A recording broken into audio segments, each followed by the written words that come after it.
This week on Unleashed, it's back-to-back grudge matches. First, after months of threats, the catch-wrestling Casanova, Sage Phillips, will have to use more than words as he takes on a former triple threat champion and the man he holds responsible for not having held that championship himself, the Darkhorse, Avery Herz. Then, what happens when the hunter is also the hunted?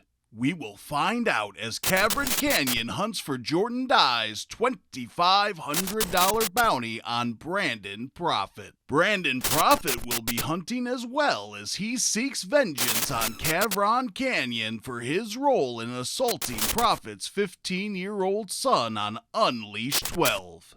Buckle in for a wild ride as all of this and more is coming up right now on Unleashed. Hey, Sage. Better luck next time. Maybe you'll get him. Really, next time? Next time, Avery, huh? Huh? Oh! Make fun of me! You won't get this! You won't get this! Chill out! Get him!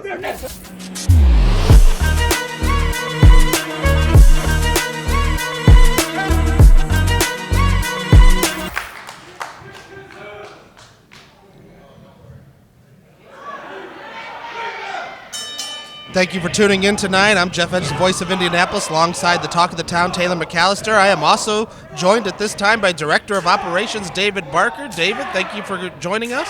Thank you for having me in the booth for this match, gentlemen.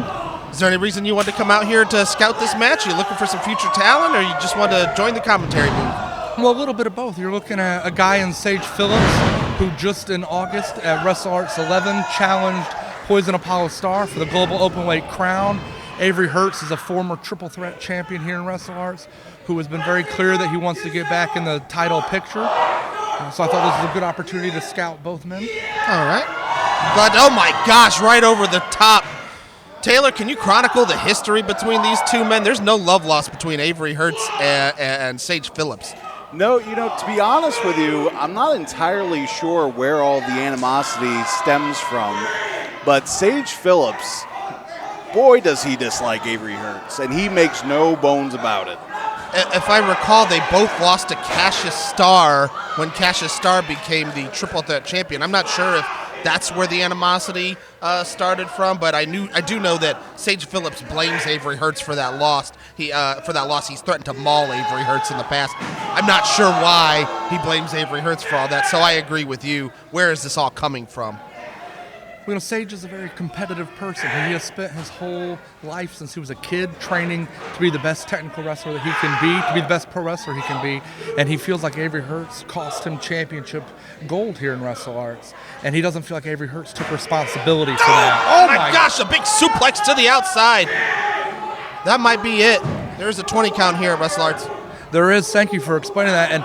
And that's the thing that'll fracture a vertebrae in your spine. It can cause some serious back damage there. That was a violent thud we heard on that concrete floor. And there is no padding here at Wrestle Arts at the Irving Theater, if you'll notice. It is straight concrete floor that suplex was on. Sage Phillips, very methodical, very technical. He has a lot of prowess. He absolutely to 17. That's it. I don't know if he's going to get back up, guys. Oh, my gosh. Oh, wow, just barely. That's the heart of Avery Herz right there. Yeah, absolutely. That's the Darkhorse. And then Sage Phillips immediately stomping on that vertebrae. If you watch Sage Phillips closely, which I have, you will notice he is incredibly precise with everything he does. You notice these strikes here. Drop kick right to the back there, building on that suplex to the outside. What I wonder about is the mental anguish of Sage Phillips seems misplaced, right? You were talking earlier that he blames Avery Herz for the loss, but Sage went on to do bigger and better things. He had a match against the Global Openweight Crown champion in Apollo Star. No one lost that match for him. That was his to lose, and he did. He went up against a tougher, better opponent. I don't know why he has to take that out on Avery Herz. sometimes your anger gets misplaced. But did you notice the 3 body slams there in succession? Everything Sage is doing, he is trying to put Avery in a position where he's going to either have to tap out or his back won't be able to get his shoulder off the mat. Absolutely. That is the catch wrestling Casanova and Sage Phillips. Watching him wrestle is like watching an oil painting be crafted. He is a true artist in the ring. Oh. Just a paintbrush kick there. Ooh. I heard that all the way back here. And again, he continues to focus his offense on the spine. Taylor, years ago, you wrestled before an injury put you into retirement. What does it feel like when somebody targets your spine? Oh, it's awful because the problem is it affects your entire game plan. You can't lift anymore. You can barely walk. You just feel weak.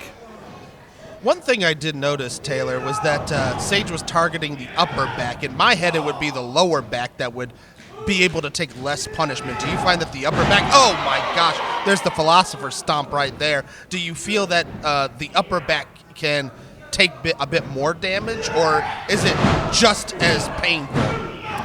Well, at the end of the day, I mean, you may be, this could be it right here. You might be right that, you can absorb a little more in the upper back. You could correct me if I'm wrong. Is that a Rings of Saturn there? No, that's not a Rings of Saturn. That's a cross. That's a crossface. Sorry, my angle on the monitor was disturbed there. Avery trying to make it to the ropes. He does have the heart of a lion. Well, you notice the way Sage is trying to pull back to put more pressure on that back. That's the brain of Sage Phillips right there. Avery still young. He's in his 2nd year of wrestling. Sage, the much more precise veteran in the ring, and he is using, another hard kick to the top of the back. He's so precise. Well, if you think about the top of the back there, controlling your neck, right? Avery's not going to be able to turn his neck. He's not going to be able to protect himself on any kind of head drop slams or suplexes. Ooh. Wow. Just strikes and like paintbrush kicks you talked about earlier, galore.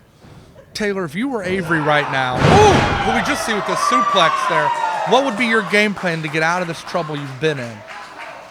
Well, the problem is with Avery being beaten down. I mean, ultimately he's got to do exactly what he just did. He's got to find a way to counter, which he just did, and then he's going to have to find his way to his feet before Sage can. And he's going to have to try, if he's got enough left, to start hitting those high-speed, high-impact maneuvers. But I don't know if with the way his back has been beaten down, if he'll be able to do that. I don't know either. And you know, Avery likes his strikes. You know, he trains a lot in kickboxing and Muay Thai. Look at that shoulder tackle.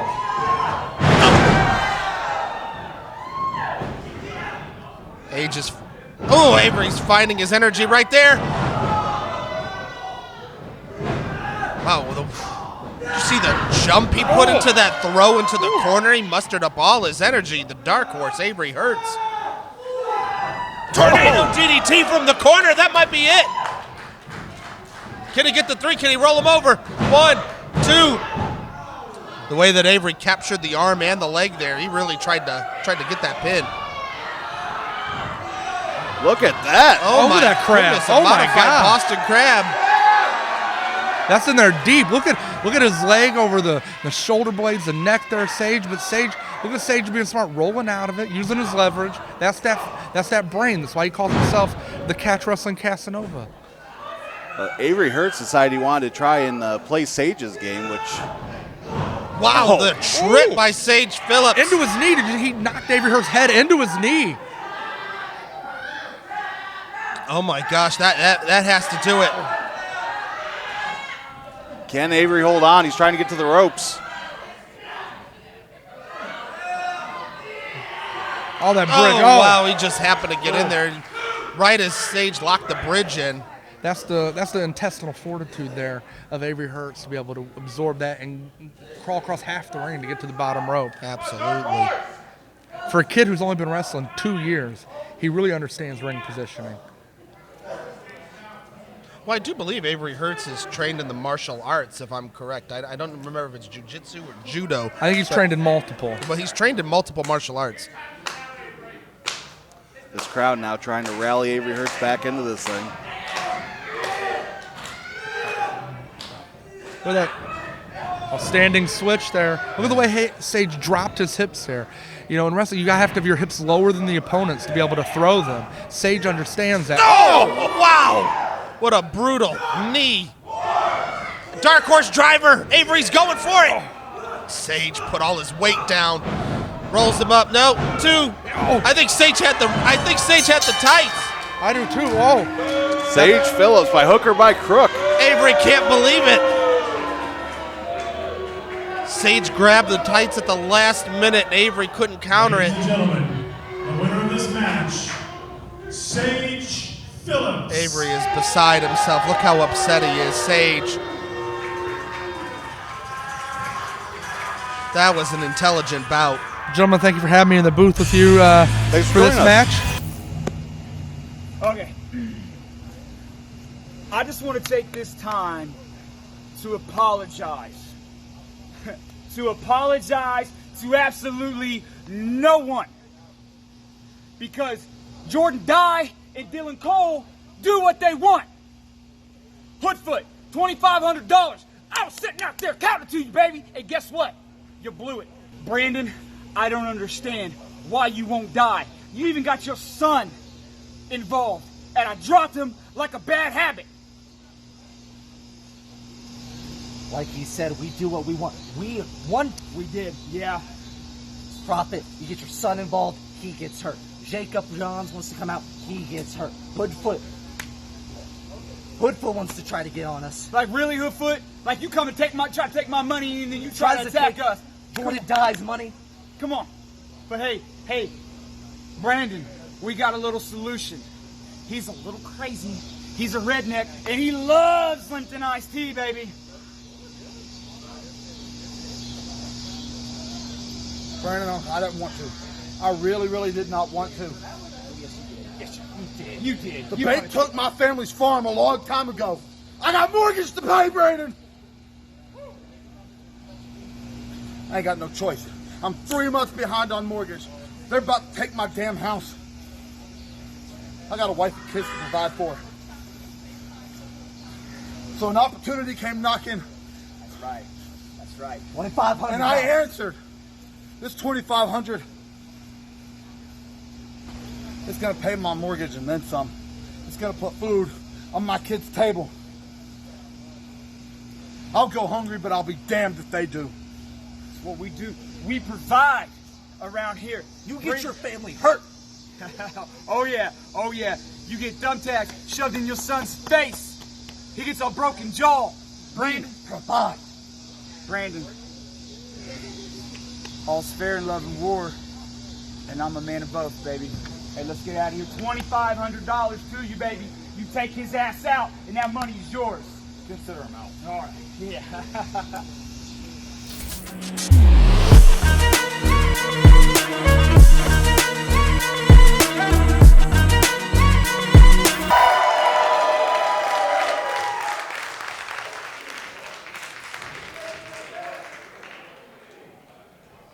Taylor, I've got goosebumps. This one is not going to be for the faint at heart.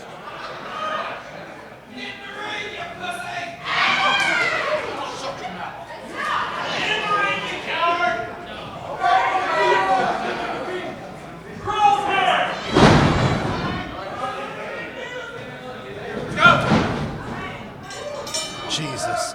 All right. I'm Jeff Edge, the voice of Indianapolis, alongside Taylor McAllister, the talk of the town.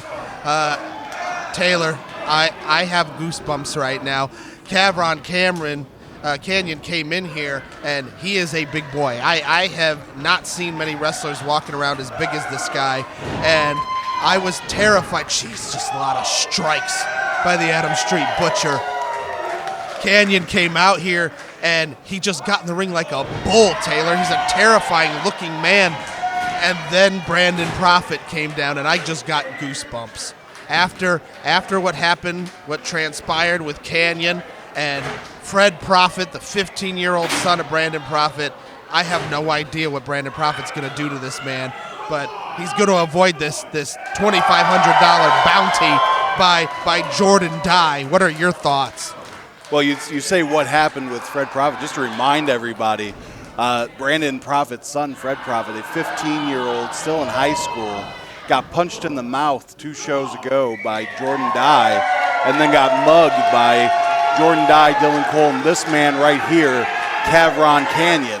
So now Brandon Prophet is going to do what any father would want to do in that situation, and that is tear Kavron Kanyon apart. If I recall, Kanyon was not a fan of what Jordan Dye and Dylan Cole did. He seemed to show remorse, but I don't think that matters in the eyes of Brandon Prophet. But Canyon's going to try and cash in that bounty that Jordan Dye. Wow, big splash by Kanyon. Well, Kavron Kanyon may have been regretful or remorseful in spirit previously, but he will be remorseful in body tonight if Brandon Prophet has his way. Absolutely. And do you want to take us back? We do this every time, following the saga of the $2,500 bounty by Jordan Dye, because Kavron Kanyon said, I'm 3 months behind on rent. I got to collect this bounty. Can you inform the audience? Oh, hold on just a moment. I think this is Oh, going my to... goodness. Oh, gosh. Oh, my good gravy. Oh, man. Kanyon landed on his back. Brandon Prophet, he just laid there long enough to see that Kanyon couldn't see him anymore, and then he just got up and let Kanyon take himself out. Yeah, so you go back to WrestleARTS 6, where WrestleARTS returned to the scene, and oh! Wow. And Brandon Prophet, Jordan Dye, Avery Herz had a triple threat championship match. At that time, Prophet the champion. Jordan Dye got him handcuffed, him being Brandon Prophet, and was going to try and watch the shot. No! Brandon Prophet is a wrecking ball right now. Was going to try and cripple Brandon Prophet while he was handcuffed to the turnbuckle, but Jacob Johns came out and made the save. Then we saw a one-on-one where Jordan Dye put powder in the eyes of Brandon Prophet and got a quick count from Dylan Cole. Referee Dylan Cole, correct. Who at the time we did not realize was in Jordan Dye's pocket, but obviously we now know. And it's just been on and on since then, because Jordan Dye won't face Brandon Prophet to lay in the bed that he made, essentially. Absolutely. Go and listen to the Wrestle Arts podcast, Wrestling with Stories, where I talked with Director of Operations David Barker. Oh my gosh! Flying, just kicked through the ropes by Kavron Kanyon.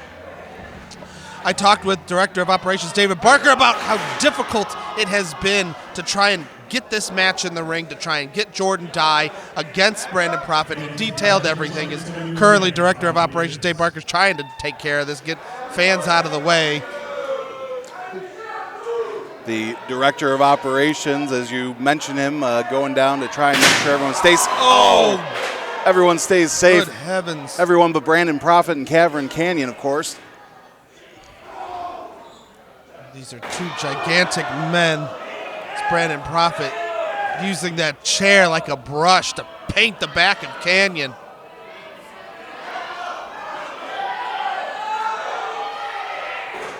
Oh, wow. What a devastating shot. If you are not in the Irving Theater right now and you are in the Indianapolis area, you need to come to Wrestle Arts, because right now I just have goosebumps watching these. Does he have a spike? Oh, my God. Oh, my God. You just drive a spike into Kavron Kanyon's head? Oh, I see it too. I hear Kanyon screaming.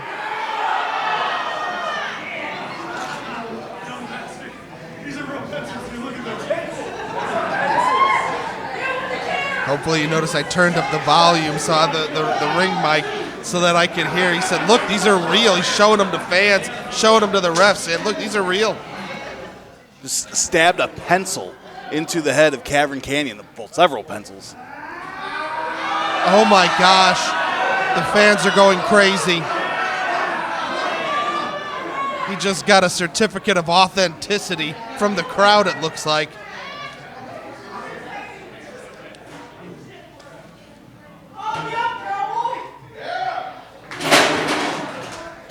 This is so personal between Brandon Prophet and not just Kavron Kanyon, but anyone associating with Jordan Dye. Taylor, it raises an interesting question. Is $2,500 enough to test yourself against Brandon Prophet? Well, I mean, $2,500 is a lot of money. Let's not pretend that it's not. Oh! Canyon's used, I don't know if that's a belt. He's got a bull roper. He's used as a whip. Good gravy. But to your point, is $2,500? Is $2,500 even enough to take care of your medical bills after a match with Brandon Prophet?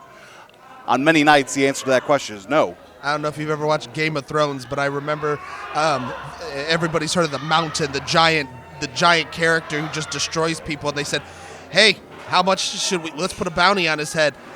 Well, how much should it be?" And they gave a price. He goes, "Double it. That should make stupid people want to test the mountain." And I feel like $2,500 is just enough to make a lot of fools want to test El Chupacabra, Brandon Prophet.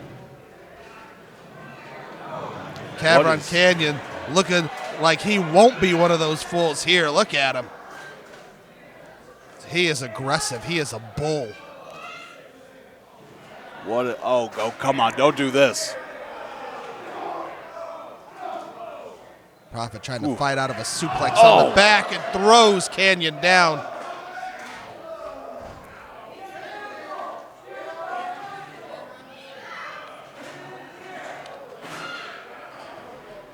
Moving the furniture here ringside.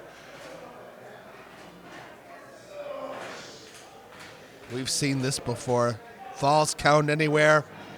Prophet on his feet. Chairs in his hand.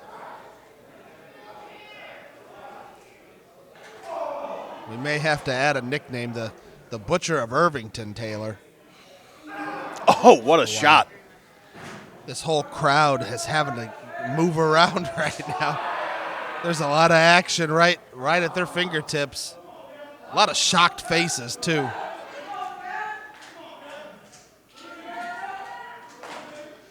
Brandon Prophet just daring Kavron to get back up. He said, "Come on, Cav."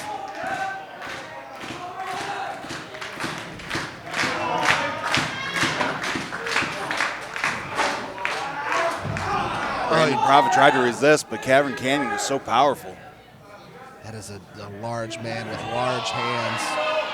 What's he got? Oh, he's got that spike. Oh, wow. Oh, my gosh. Oh, my gosh. Oh, no. Oh, my God.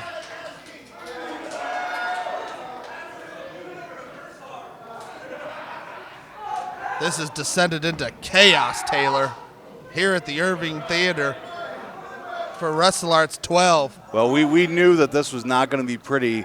Matter of fact, downright bowling shoe ugly. It's so personal, like I said, with Brandon Prophet and any of the folks that align with Jordan Dye. For a lot of this crowd, this is the match they came to see, Taylor. Oh! That might be it. Oh, I don't know how you can get up from that. The referee called the 2 count. Kanyon can't believe it. I can't see anything. Well, after the grit and determination that Brandon Prophet showed at WrestleARTS 10 against Hoodfoot, I don't ever get surprised anymore when he survives something, but good gravy. I don't know that anybody else would have. Did we see shades of WrestleARTS 6 there, Taylor? I believe that Brandon Prophet was on that very turnbuckle when he took a spill to the outside through some chairs, and he kept ticking then, too. You are correct, good sir. Oh. It's etched into my memory like a tattoo. Oh, wow! What a DDT. Right on the steel. I feel like a partner with Brandon Prophet in that is. That's it. 3 count. It. All of Brandon Prophet's pain and misery is tattooed in the WrestleARTS audience just as much as it is on him. Anywhere match. Brandon Prophet. Cross another name off the list of wannabe bounty hunters that came up short. Wow, who's next, Taylor? It's a great question. I don't know who's left. For $2,500, we're starting to run out of people willing to take that punishment. Next week on Unleashed, global tag team crowns are on the line as Big Mouth Tyler Lydall and Mean Dick Michaels of the Original Sins challenge Dale Patricks and Never Say Die Josh Crane of the Dragons. The global women's crown will be up for grabs as the reigning and defending champion, the Killer Bay, Heather Monroe, takes on the challenging, lovely Miss Larkin. Don't miss a beat of the action next week on Unleashed. David? Ooh, I've been looking everywhere for you. You can't be here. I can be wherever I want. I had to hunt you down at your place of work because you don't understand. Lainey, when she lost my belt, she was not prepared for that type of match, okay? It was so hot. She didn't know it was going to be for my title. And my title. I need you to give me another shot at my title because Holly doesn't deserve it like I do, okay? Well, I might disagree with you there, but September 23rd. You have a match with Holly September 23rd. Okay. I'll take it. And I'm gonna win my belt back. Holly doesn't deserve it.